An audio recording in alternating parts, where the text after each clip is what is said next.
Chers collègues, alors je suis déjà intervenue en 2020 sur cette question et nous tenons aujourd'hui à réitérer notre position. Nous devons faire davantage payer les grandes enseignes sur l'usage de l'espace public à des fins publicitaires.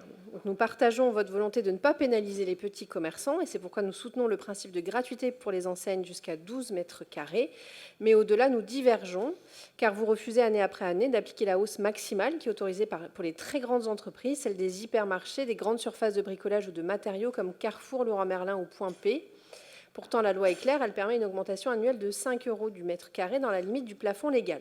Aujourd'hui, le tarif appliqué aux enseignes numériques les plus visibles, les plus énergivores et les plus polluantes est de 193,5 € du mètre carré, alors que nous pourrions aller jusqu'à 220,80 € du mètre carré.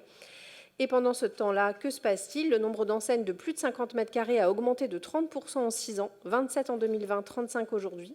Mais les recettes issues de la TLPE, elles, baissent, 60 000 € de moins entre 2019 et 2025, passant de 407 000 à 347 000 €.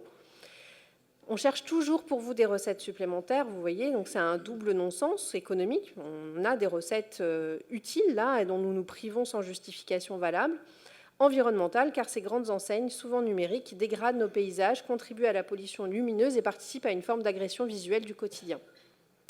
Alors, nous ne parlons pas du marchand de journaux ou de la fleuriste de quartier, nous parlons de structures commerciales puissantes qui utilisent massivement l'espace public pour leurs intérêts privés, et c'est à notre sens bien le rôle de la collectivité de réguler cela par des leviers fiscaux qui sont justes et dissuasifs. En ne montant pas au tarif plafond, vous choisissez peut-être la complaisance, là où nous proposons la fermeté et la cohérence avec nos engagements climatiques et paysagers. Taxer pleinement ces grandes enseignes ne serait pas excessif, ce serait nécessaire, légitime et surtout utile pour nos finances. Merci.